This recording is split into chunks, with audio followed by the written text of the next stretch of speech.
Dear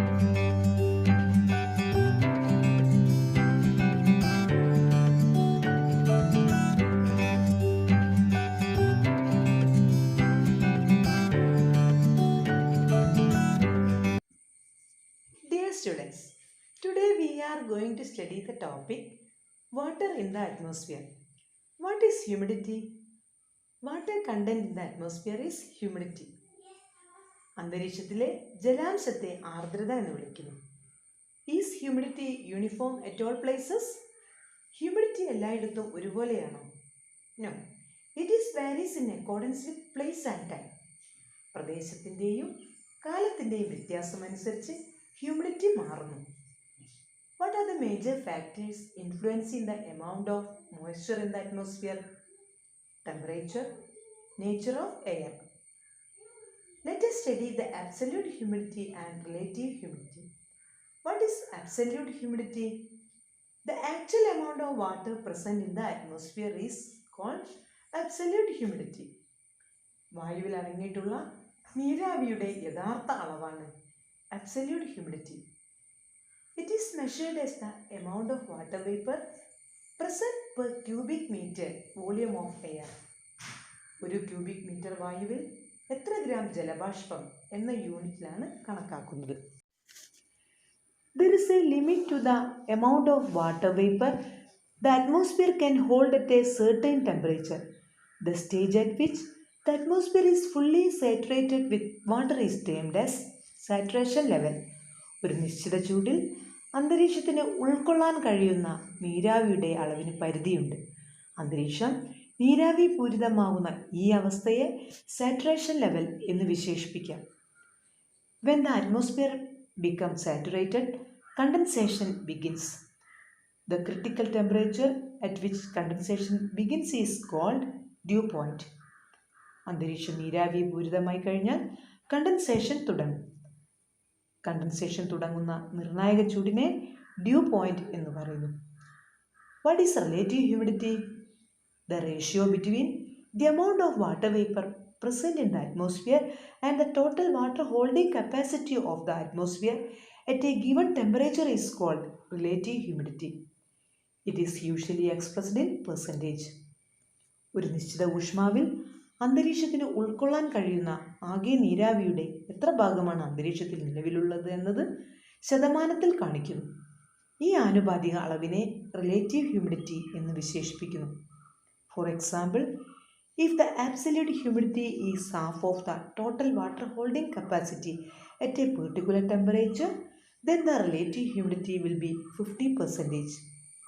ഉദാഹരണത്തിന്, നിശ്ചിത ഊഷ്മാവിൽ അന്തരീക്ഷത്തിൽ ഉൾക്കൊള്ളാൻ കഴിയുന്ന നീരാവിയുടെ പകുതിയാണ് അബ്സല്യൂട്ട് ഹ്യൂമിഡിറ്റി എങ്കിൽ റിലേറ്റീവ് ഹ്യൂമിഡിറ്റി 50% ആയിരിക്കും. Let us see how it is calculated. Relative humidity is equal to absolute humidity divided by the total water holding capacity of the atmosphere at the particular temperature. Relative humidity is measured using the instrument called wet and dry bulb thermometer. Let us study different forms of condensation. Atmosphere should reach the saturation level for condensation to begin. Condensation തുടങ്ങുന്നതിന് അന്തരീക്ഷം saturation ലെവലിൽ എത്തുന്നു. With further addition of water vapour or due to a considerable fall in temperature, the water vapor in the atmosphere begins to condense. അന്തരീക്ഷം saturation level എത്തിയതിനു ശേഷവും നീരാവി അന്തരീക്ഷത്തിലെത്തുകയോ temperature കുറയുകയോ ചെയ്താൽ വാട്ടർ വേപ്പറിന് കണ്ടൻസേഷൻ സംഭവിക്കുന്നു. Look at the picture. There are different forms of condensation: frost, cloud, mist or fog, dew. The water droplets clinging onto the blades of grass and leaves early in the morning. This is dew. ഉൾച്ചെടിയിലും ഇലകളിലും മറ്റു തണുത്ത പ്രതലങ്ങളിലും പറ്റിപ്പിടിച്ചിരിക്കുന്നതാണ് due. The surface of the earth gets cool during the night and it cools the near atmosphere. രാത്രിയിൽ ഭൂമിയുടെ ഉപരിതലം തണുക്കുന്നതിനെ തുടർന്ന് ഉപരിതലത്തോട് ചേർന്ന് സ്ഥിതി ചെയ്യുന്ന അന്തരീക്ഷവും തണുക്കുന്നു. ഇങ്ങനെ വാട്ടർ വേപ്പർ തണുത്ത് വെള്ളത്തുള്ളികളായി മാറുകയും ഭൗമോപരിതലത്തിലെ തണുത്ത പ്രതലങ്ങളിൽ പറ്റിപ്പിടിക്കുകയും ചെയ്യുന്നു. Frost. There are the places on the earth where the night temperature falls below 0 degrees Celsius. രാത്രിയിൽ ടെമ്പറേച്ചർ 0 ഡിഗ്രി സെൽഷ്യസിലും താഴെയായി കുറയുന്നു. Instead of dew, tiny ice crystals are formed in such places. This form of condensation is called frost. ഇത്തരം പ്രദേശങ്ങളിൽ due രൂപം കൊള്ളുന്നതിന് പകരം frost രൂപം കൊള്ളുന്നു. Fog or mist. Look at the picture. This is fog. The condensed tiny droplets of water formed by the cooling of air remain suspended in the atmosphere itself. അന്തരീക്ഷം തണുക്കുന്നതിലൂടെ ഘനീഭവിക്കുന്ന ജലകണികകൾ അന്തരീക്ഷത്തിൽ തങ്ങി നിൽക്കുന്നു.